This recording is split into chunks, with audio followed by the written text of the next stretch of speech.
Enlace químico. Ya aprenderás qué es un enlace químico, cómo se representa un enlace químico, qué es la regla del octeto, qué es un catión, qué es un anión, qué es el modelo de enlace iónico y qué es el modelo de enlace covalente. Nuestra primera pregunta es: ¿qué es un enlace químico? Para lo cual podemos definir qué es la unión que se da entre dos átomos para formar una molécula.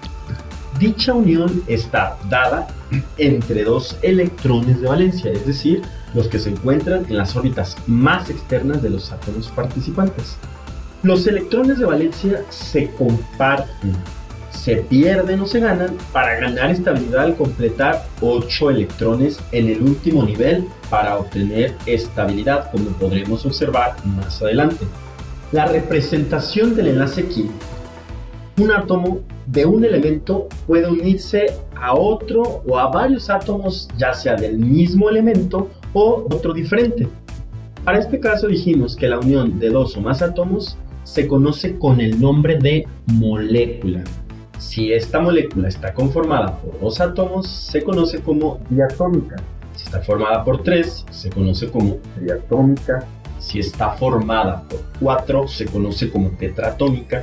Si está formada por 5 átomos, se conoce como pentatómica, y así sucesivamente según la cantidad de átomos que conformen esa molécula. Vamos a recordar la estructura de Lewis para el átomo de hidrógeno, que podemos ver que se representa como en esta imagen: símbolo químico del hidrógeno, que es la H mayúscula, con su único electrón, que también corresponde a su electrón de valencia, representado por este punto al lado del símbolo. Ahora, si se unieran dos átomos de hidrógeno, sucedería lo siguiente. Podemos ver que esta reacción de la suma de dos átomos de hidrógeno nos va a dar como resultado un enlace de estos dos átomos. Los electrones de valencia se acomodan entre los dos átomos porque son atraídos por los protones de cada uno. En el nivel orbital 1 hay espacio para aceptar otro electrón, así ambos átomos completan su nivel y, compartiendo los dos electrones, como se observa en la representación del modelo atómico de Bohr para este enlace que vemos de color rojo. Otra forma de representar el enlace en la estructura de Lewis es la siguiente: sustituir los dos puntos por una línea o guión que se coloca entre los dos símbolos químicos. Como podemos observar en esta imagen de color azul, tenemos del lado izquierdo los dos átomos de hidrógeno representando su unión a través de esos dos puntitos que vemos entre ellos, que significa lo mismo que podemos ver en la imagen de la derecha, donde tenemos los dos símbolos de hidrógeno con la representación de su símbolo, la letra H mayúscula, y en vez de tener los dos puntitos, están unidos por un guión. Las moléculas pueden también representarse por el símbolo químico del átomo y un subíndice a la derecha, o sea, un numerito chiquito que vemos al lado derecho de ellos. Y pues este va a representar el número de átomos presentes en esta molécula. Como podemos observar, las tres imágenes o las tres formas representan exactamente lo mismo. Tanto la H, H2, como los dos símbolos del hidrógeno unidos a través de dos puntos que representan sus enlaces, o ese mismo enlace representado a través de los dos símbolos del hidrógeno mediante un guión. Regla del octeto. Cuando a principios del siglo XIX John Dalton imaginó que la materia estaba formada por átomos indivisibles, con lo que lograba explicar muy bien los cálculos de masas en sus reacciones químicas, seguramente tuvo una duda, pues no podía esclarecer cómo dos minúsculas canicas o círculos o esferas de elementos diferentes lograban unirse y dar origen a otra sustancia con propiedades completamente diferentes.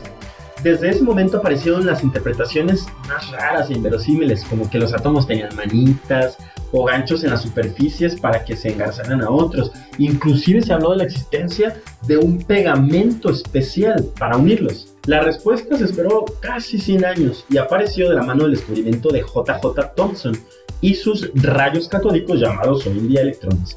Gracias a que esas partículas de carga negativa fueron introducidas en el modelo atómico, se comenzó a entender cómo pueden unirse los átomos. Pero la explicación más amplia requirió también del modelo de Bohr y del trabajo de otros investigadores que desarrollaron modelos no solo para describir las uniones o enlaces químicos y sus diferentes variedades, sino también para crear un lenguaje de símbolos que sirvió para identificar las sustancias y facilitar su manejo y clasificación, como lo conocemos hoy en día en la tabla periódica de los elementos. Gilbert Newton Lewis fue un químico estadounidense que aportó muchas ideas en relación con las uniones o enlaces químicos. El modelo que lleva el nombre de este investigador no es propiamente un modelo atómico, sino una forma de representación que se centra en los electrones de valencia que permanecen en la última órbita del modelo de Bohr, pues son los que determinan cómo puede reaccionar un átomo. Lewis notó que, salvo los dos primeros elementos, el hidrógeno y el helio, que completan su capa de valencia con 2 electrones, muchos de los siguientes elementos se estabilizan cuando tienen 8 electrones en la última capa ocupada. A este hecho se le conoce como regla del octeto y resulta de mucha utilidad para explicar cómo se forman muchos de los compuestos comunes que conocemos hoy en día. Entonces, la regla del octeto plantea que todos los átomos tienden a completar su nivel más externo con 8 electrones, pero al casi ninguno tenerlos, se unen con otros átomos para compartir electrones. Esto determina si el átomo pierde o gana electrones de valencia o si los comparte en un enlace químico. Existen, por ejemplo, los gases nobles llamados también inertes, como en el caso del neón y el argón, que vemos representados a través de su símbolo químico. Tienen ambos 8 electrones externos, o sea, 8 electrones de valencia, que se representaría así en la estructura de Lewis, como podemos observar en esta primera imagen con estas esferas de color verde grandes en su último nivel de energía. También podemos ver la representación del modelo atómico de Bohr para estos dos átomos y observar cómo es la distribución de sus electrones y efectivamente verificar que ambos poseen 8 electrones en su última capa o su nivel más externo. El neón en la segunda capa y el argón en su tercer nivel. Debido a lo anterior, no pueden aceptar más electrones y no forman enlaces con otro átomo, por lo que tienden poco a formar compuestos y obviamente a participar en reacciones químicas con otros elementos.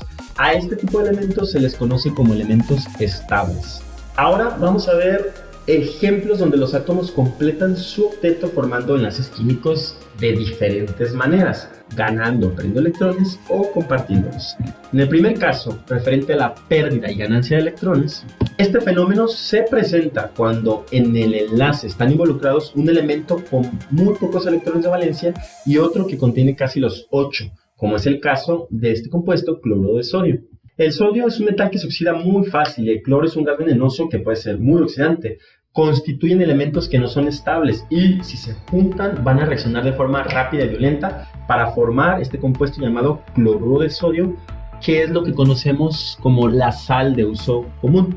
Como muestra la fórmula de este compuesto, cloruro de sodio, por cada átomo de sodio reacciona uno de cloro, lo cual se explica aprovechando los electrones de valencia. El sodio tiene un solo electrón en su capa externa, en la que se logra estabilidad con 8. Para conseguir esta estabilidad resulta mucho más sencillo perder un electrón que ganar 7, así que el átomo de sodio cede 1 y queda más estable. Por su parte, el cloro tiene 7 electrones de valencia y necesita 1 para llenar esa órbita externa y ganar una estabilidad.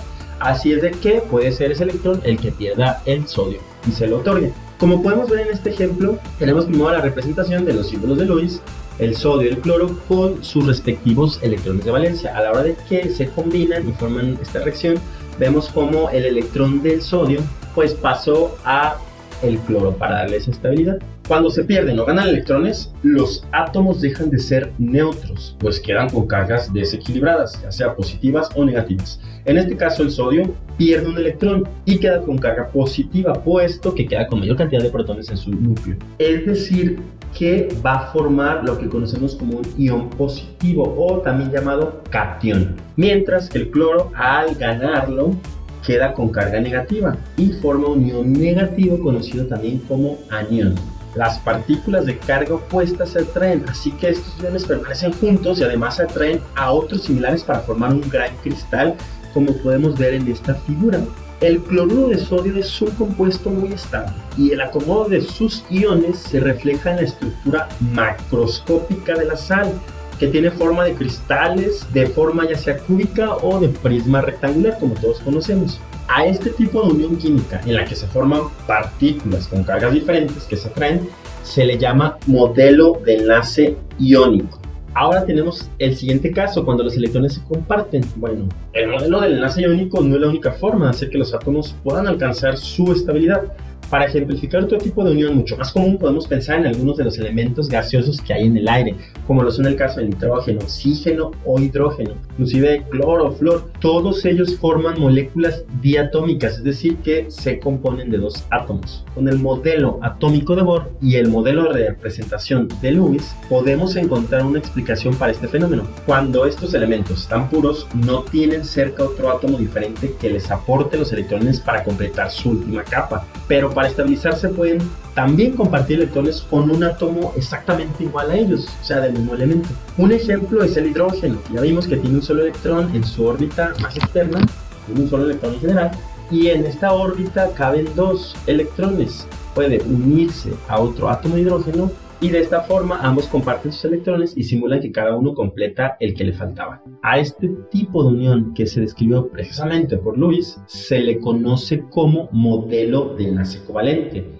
y puede llevarse a cabo al compartir uno, dos o tres electrones. Podemos ver en las imágenes del lado izquierdo el caso del cloro, que forma un enlace covalente simple, puesto que al unirse con otro átomo igual que él y formar una molécula diatómica, solo comparten un electrón, por lo tanto su enlace es simple.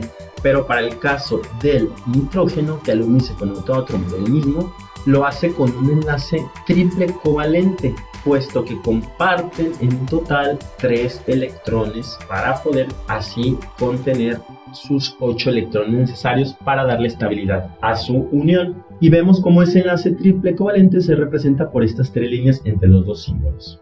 Ahora vamos a ver un ejemplo resuelto.